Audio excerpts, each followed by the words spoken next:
কে? আগে আমি আপনার জন্য দইয়ের ঘোল এনেছিলাম। ও, ওখানে রেখে দে। আরে তোদের রানীমা কোথায় রে? পুজোর ঘরে। ঠিক আছে, তুই যা।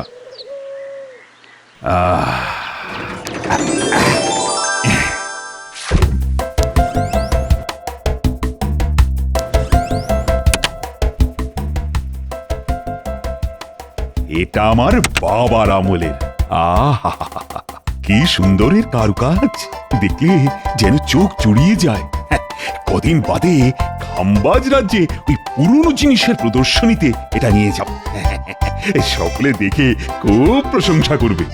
মহারাজ, খাম্বাজ রাজ্য থেকে একজন দূত আপনার সঙ্গে দেখা করতে এসেছেন, বলছেন খুব জরুরি। হ্যাঁ, চলো তো দেখি।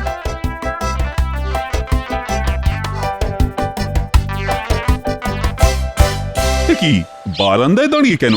আপনার এই রক্ষী আমাকে অতিথিশালায় নিয়ে যেতে চেয়েছিল, কিন্তু আমার হাতে যে একেবারে সময় নেই মহারাজ, অনেক জায়গায় যেতে হবে তো। ও, তা কি বলতে এসেছো শুনি? আগে আমাদের রাজ্যে যে পুরনো জিনিসের প্রদর্শনী হবার কথা ছিল, সেটা এই মুহূর্তে হচ্ছে না মহারাজ। তাই দুঃখ জানিয়ে আমাদের মহারাজ আপনাকে এই পত্র পাঠিয়েছেন।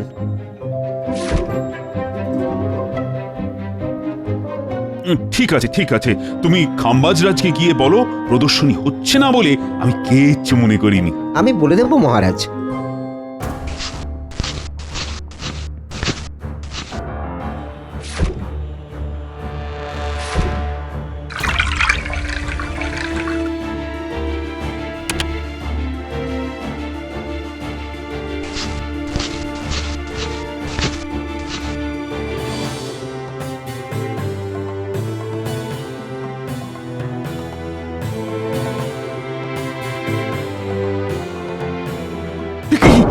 সোনার হাতিটা কোথায় গেল? এইখানেই তো রেখে গিয়েছিলাম। কি হলো? এমন করে কি খুঁজছেন? এই মাত্র আমার সোনার হাতিটা এখানে রেখে আমি একটু ঘরের বাইরে গিয়েছিলাম, এসে দেখি হাতিটা নেই। সে কি, সোনার হাতি নেই? তাহলে কি চুরি হয়ে গেল? হ্যাঁ, চুরি? আমার ঘর থেকে চুরি? তাহলে তো ভয়ঙ্কর ব্যাপার। লক্ষ্মী, বলুন মহারাজ। এই এক্ষুনি রাজবাড়ির সব দরজা বন্ধ করে দাও। কোনো চোর যেন রাজবাড়ি থেকে পালাতে না পারে। আর সেই সাথে রাজসভার সকলকে খবর দাও যে আমার ঘর থেকে সোনার হাতি চুরি হয়ে গেছে। কি বলছেন কি মহারাজ? হ্যাঁ, আপনার ঘর থেকে সোনার হাতি চুরি? হ্যাঁ, আমি এক্ষুনি সারা রাজ্যে পোর্টাল লাগিয়ে দিচ্ছি। তারা সব জায়গায় চিরুনি তল্লাশি চালিয়ে আপনার সোনার হাতি খুঁজে বের করবে। যা ভালো বোঝো করো। হায় হায় হায়, ওটা যে আমার বাবার স্মৃতি। তাহলে আমি আসছি মহারাজ।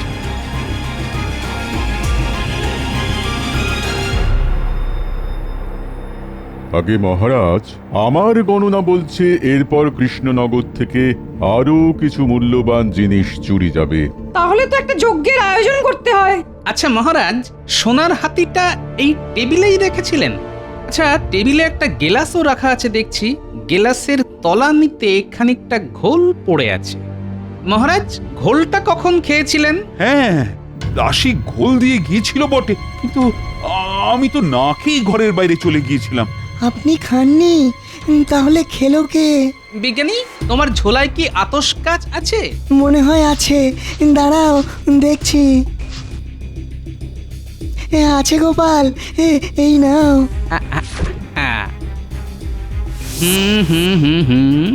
আতশ কাছে দুরকমের আঙুলের ছাপ ধরা পড়েছে। মানে গেলাসের গায়ে দুটো মানুষের আঙুলের ছাপ। একটা আঙুল বেশ সরু, মানে এটা হলো দাসীর আঙুল।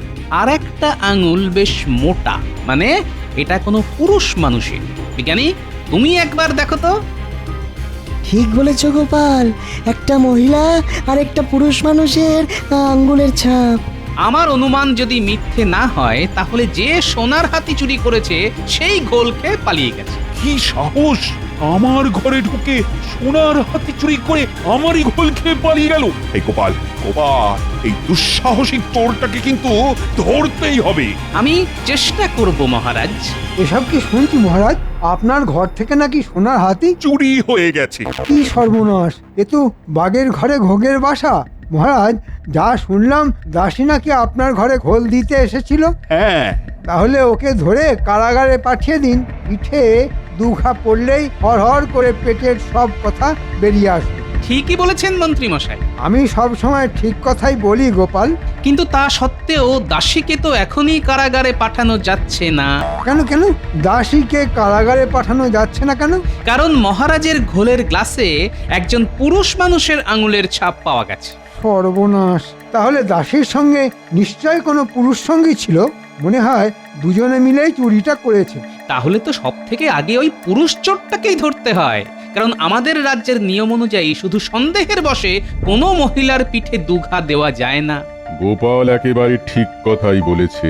কিন্তু ওই পুরুষ চোরটাকে ধরবো কি করে? খুব সোজা, মহারাজের ঘর থেকে যখন চুরি গেছে তখন মনে হয় এ বেটা চেনা চোর এবং রাজবাড়ির সুলুক সন্ধান সে জানে। মহারাজ, এক্ষুনি এ রাজ্যের সব কটা চোর আর পাকা বদমাশদের ধরে আনার অনুমতি দিন। ধরে এনে কি করতে চাও বলো তো? প্রথমে কালো কালি দিয়ে প্রত্যেকের আঙুলের ছাপ নেব, তারপর এই গ্লাসের ছাপের সাথে মিলিয়ে দেখব, যার আঙুলের ছাপের সঙ্গে গ্লাসের আঙুলের ছাপ মিলে যাবে সেই চোর বলে প্রমাণিত হবে। সর্বনাশ! বেটা চুরি করলি ঠিক আছে, কিন্তু ঘোলটা খেতে গেলি কেন? এখন তো গোপাল সকলকে ঘোল খাইয়ে ছেড়ে দেবে। ঠিক আছে, দেখো চেষ্টা করে। তবে আমার মনে হয় এত সব না করে ওই দাসীকেই জেরা করা সব থেকে ভালো হতো। হবে হবে, সব হবে। এত ব্যস্ত হচ্ছেন কেন মন্ত্রী মশাই? এই তো সবে সন্ধে, পুরো রাত তো অনেক দূর।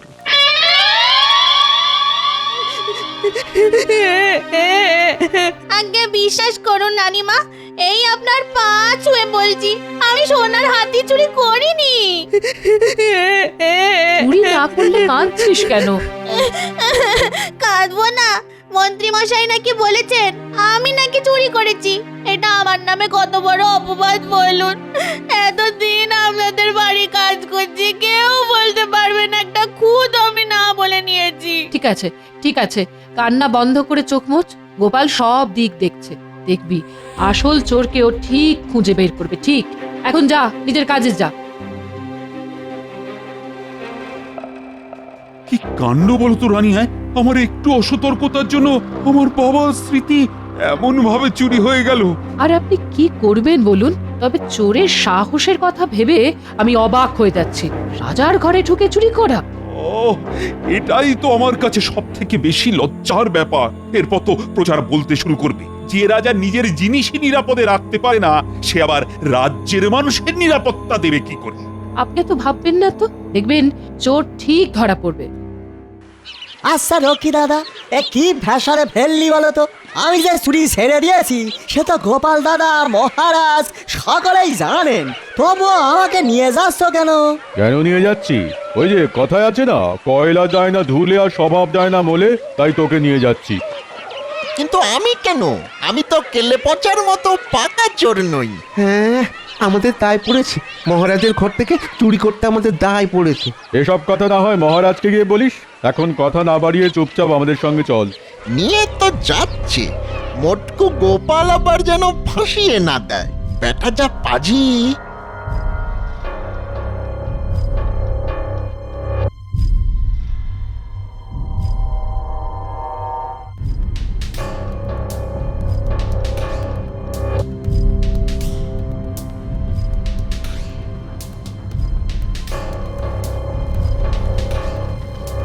বুঝলে ভাই, তুমি হলে এই কৃষ্ণনগরের সব থেকে বড় শিল্পী, তাই আঙুলের ছাপ আঁকাটাও খুব নিখুঁত হওয়া চাই। কিন্তু কোনো চিন্তা করো না গোপাল দাদা, এত নিখুঁত করে আঁকছি যে আসল আর নকল বুঝতেই পারবে না।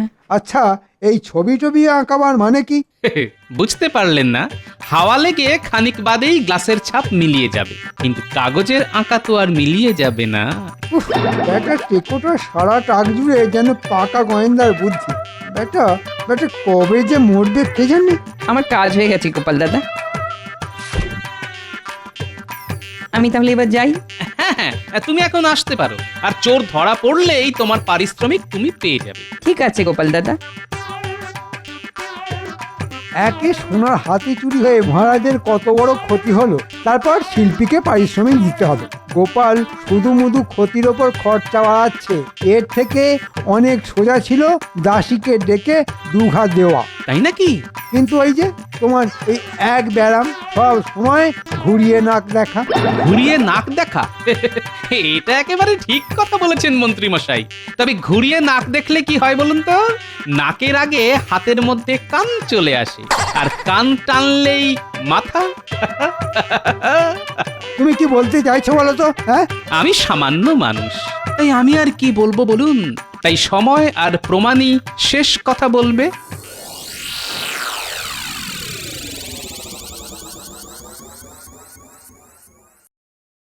এই সকলে এখানে চুপ করে দাঁড়া, আমি গোপাল দাদাকে খবর দিয়ে আসি। এটা কিন্তু আমাদের সঙ্গে খুব অন্যায় হচ্ছে। আমরা তেলে পচার মতো দাগি চোর নই, আমরা সব ভদ্রলোক। সে তো আমরা খুব ভালো করেই জানি যে তোমরা কেমন ভদ্রলোক। আরে বাবা, অন্যায় না করলে এত বিরক্তি কেন? বিরক্ত হব না? রক্ষীর দল রাস্তা দিয়ে আমাদের হাঁটিয়ে নিয়ে এসেছে। আহা, শুধু তো হাঁটিয়ে এনেছে, বেঁধে তো আর আনেনি। তা আমাদের এখানে নিয়ে আসার কারণ? শুধু কাগজে হাতের ছাপ দিবি আর চলে যাবি। নে, তিনজনে এই কাগজ তিনটায় হাতের ছাপ দে দেখি। এই নে কেলো পচা তোর কাগজ, বটা ঘটা তোদের কাগজ। প্রত্যেক কাগজে তোদের নাম লেখা আছে।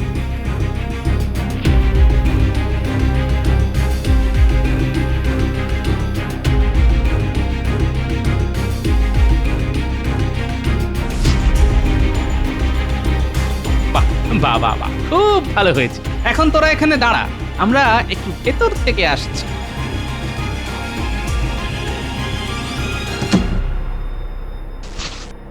না, এটার সাথে কোনো মিল নেই। এবার পরেরটা দেখো। না, এটাও না। তাহলে শেষেরটা দেখো এবার। এ কি? কি হলো বিজ্ঞানী? এটার সাথে হুবহু মিলে যাচ্ছে। তাহলে তাহলে ওই পাজিটাই চুরি করেছে। হ্যাঁ, আমি আগেই এটা সন্দেহ করেছিলাম। তাহলে আর দেরি করছো কেন? এক্ষুনি রক্ষীদের দিয়ে বদমাসটাকে কারাগারে পুরে দাও। দাঁড়াও দাঁড়াও বিজ্ঞানী, ওটা তো চুনোপুটি। আমি ওর অন্তরালের বটগাছটাকে ধরতে চাই, তাই এখন ওকে ছেড়ে দেব। মানে? মানে মানে আছে বই কি বিজ্ঞানী, এই তো খেলা শুরু। চলো এখন বাইরে যাই।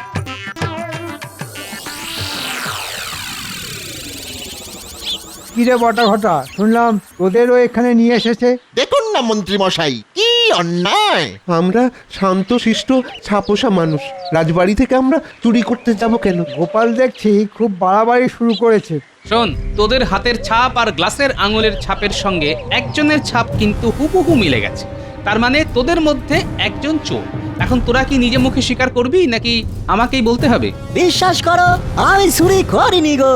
আমি কিছু জানি না। শুধু শুধু আমাকে হয়রান করছো। বটে, তা তোরা যখন স্বীকার করলেই না, তখন আমাকেই বলতে হচ্ছে যে তোদের মধ্যে চোর হচ্ছে এই কেলে পচা। আর ভগবান, কতদিন আগে চুরি ছেড়ে দিয়েছি, তবু আমার নামে এই বদনাম। হ্যাঁ, রক্ষী, একে কারাগারে নিয়ে যাও, কাল রাজসভায় এর বিচার হবে। যা বটা ঘটা, তোরা বাড়ি যা। আমি আগেই জানতাম গোপাল যত চেষ্টাই করুক না কেন, কোনোভাবেই তোদের ফাঁসাতে পারবে না।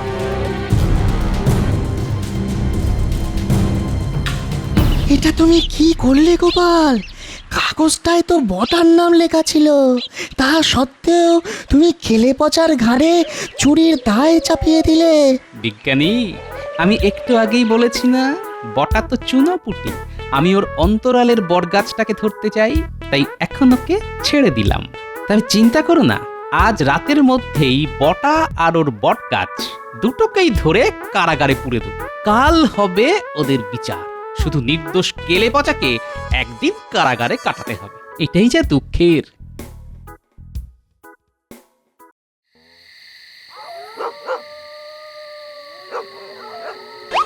সন্ধে গড়িয়ে রাতের আধার তো নেমে এলো, কিন্তু সেই মক্কেলের এখনো দেখা নেই কেন?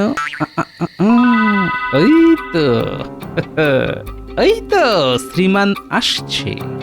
মন্ত্রী মশাই, কিরে, আজ এলি কেন? আগে আগে ওই সোনার হাতি চুরির পারিশ্রমিকটা ওহ, কাজ হতে না হতেই হাত পাততে চলে এলি, হ্যাঁ? কি করব বলুন, গরিব মানুষ, হাত যে একেবারে ফাঁকা। শোন, স্যাকরার কাছ থেকে এখনো সব টাকা পাইনি, আজ যাব, আর বাকি টাকা পেলে তোদেরটা মিটিয়ে দেব। ঠিক আছে মন্ত্রী মশাই, কাল সকালেই না হয় আসবো। না না, কাল সকালে নয়, দুদিন বাদে আসি। আগে দুদিন বাদে কেন?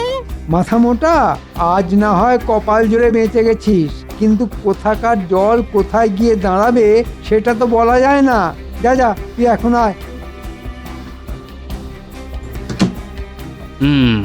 মন্ত্রী তাহলে রাতের অন্ধকারে শ্যাকরার কাছে যাবে।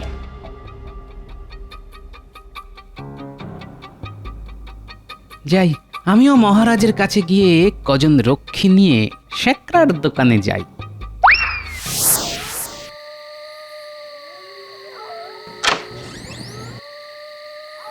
স্যাকরা, সোনার হাতির বাকি টাকাটা দাও। মাফ করবেন মন্ত্রী মশাই, আজ আমি দিতে পারবো না। কেন দিতে পারবে না কেন? আগে চোরাই জিনিস বিক্রি করাটা তো অনেক ঝামেলা, 2 দিন সময় দিন, বাকি টাকা পেয়ে যাবে। শোন, দুদিনের মধ্যে বিক্রি করতে না পারলে ওই সোনার হাতি গলিয়ে ফেলে আমাকে সোনার দামই দিয়ে দিও। ঠিক আছে মন্ত্রী মশাই।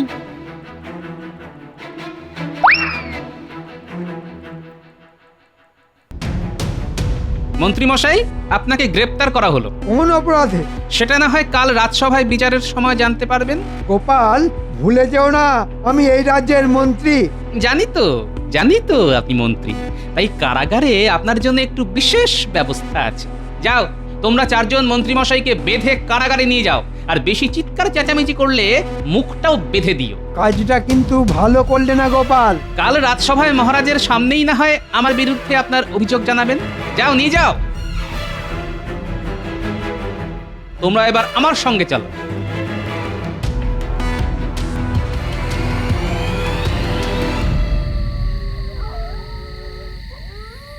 অনেক রাত হলো, দোকান বন্ধ করে এবারে বাড়ি যাই। তার আগে চলো শ্রীঘরে। মানে? সোনার হাতি চুরি করার দায়ে তোমায় গ্রেফতার করা হলো। বিশ্বাস করো গোপাল, বিশ্বাস করো, সোনার হাতি আমি চুরি করিনি। মন্ত্রী মশাই ওটা আমার কাছে বিক্রি করার জন্য রেখে গেছে গোপাল। বিশ্বাস করো, এতে আমার কোনো দোষ নেই। আমি চুরি করিনি গোপাল, আমি চুরি করিনি। চুরি না করলেও চোরাই জিনিস তো নিজের দোকানে রেখেছো, সেই অপরাধেই তোমায় গ্রেফতার করা হলো। তবে তার আগে ভালোই ওই সোনার হাতি বের করে দিলে শাস্তি কিছু কম হবে। দিচ্ছি, এক্ষুনি দিয়ে দিচ্ছি।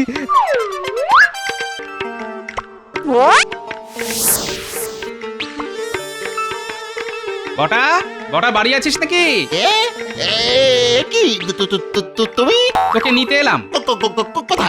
কোথায়? যেখানে তোর গুরু মন্ত্রী মশাই গেছে সেইখানে। মন্ত্রী মশাই কোথায় গেছে? কারাগারে।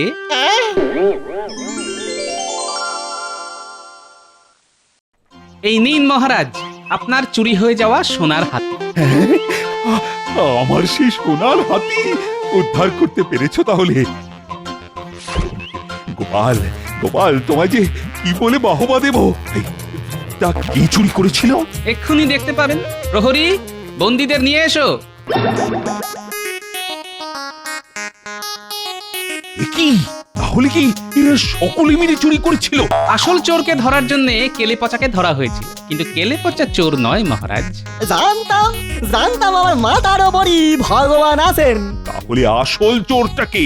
চুরি করেছিল বটা, কিন্তু তার পেছনে বড় মাথা হচ্ছে মন্ত্রী মশাই। মিথ্যে কথা মহারাজ, আমাকে হেয় করার জন্য এটা গোপালের ষড়যন্ত্র। তাই নাকি ষড়যন্ত্রী মশাই? তাহলে শ্যাকরাকে ডাকি। প্রহরী, শ্যাকরাকে নিয়ে এসো তো।